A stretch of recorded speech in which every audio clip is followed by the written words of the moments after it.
Assalamualaikum warahmatullahi wabarakatuh. Perkenalkan, nama saya Rindi Andika Putri.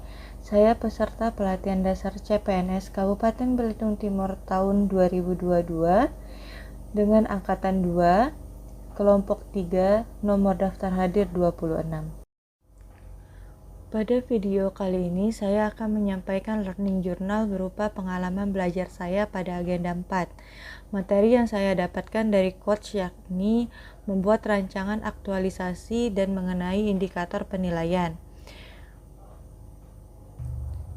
Rancangan aktualisasi merupakan proses evaluasi pelatihan dasar calon pegawai negeri sipil, serta kegiatan ini menerapkan nilai-nilai berakhlak. Indikator penilaian evaluasi menjadi panduan penilaian rancangan aktualisasi dan pelaksanaan aktualisasi Latsar CPNS bagi penguji, yang mana kualifikasi penilaian sudah tercantum pada keputusan Kepala LAN nomor 13 tahun 2022 tentang pedoman penyelenggaraan Latsar CPNS. Dan pada materi pertama pada agenda 2 ini, saya mempunyai tugas untuk mempelajari mengenai yang pertama, identifikasi isu-isu aktual yang terkait pada tugas pokok dan fungsi dalam jabatan saya sebagai calon analis program pembangunan. Yang kedua, menetapkan core isu menggunakan metode APKL dan USG. Yang ketiga, mengidentifikasi penyebab core isu. Dan yang keempat, membuat gagasan kreatif. Sebelum saya mengidentifikasi secara lebih lanjut, sebelumnya saya berkoordinasi dengan mentor saya terkait isu-isu yang akan diangkat menjadi judul aktualisasi nanti. Dalam pengidentifikasian isu-isu aktual berdasarkan tugas pokok dan fungsi jabatan calon analis program pembangunan di Sekretariat Daerah Kabupaten Belitung Timur sebagai berikut. Yang pertama, pelaporan data laporan realisasi fisik dan keuangan atau LRFK yang belum akurat dan tepat waktu. Dan yang kedua, belum optimalnya pengelolaan website Simpor. Dan yang ketiga, belum optimalnya pelaksanaan survei melalui monitoring dan evaluasi untuk mengetahui perkembangan pembangunan daerah. Di sini saya menggunakan dua metode. Yang pertama itu metode APKL, yakni aktual, problematik, kehalayakan, dan kelayakan. Di sini analisis APKL untuk menetapkan prioritas masalah ada 3 isu aktual. Yang pertama, pelaporan data LRFK yang belum akurat dan tepat waktu, belum optimalnya pengelolaan website Simpor, dan yang ketiga, belum optimalnya pelaksanaan survei melalui monitoring dan evaluasi untuk mengetahui perkembangan pembangunan daerah. Dan dilihat dari skornya, yang menjadi skor tertinggi dari isu aktual dari analisis APKL ini pelaporan data LRFK yang belum akurat dan tepat waktu.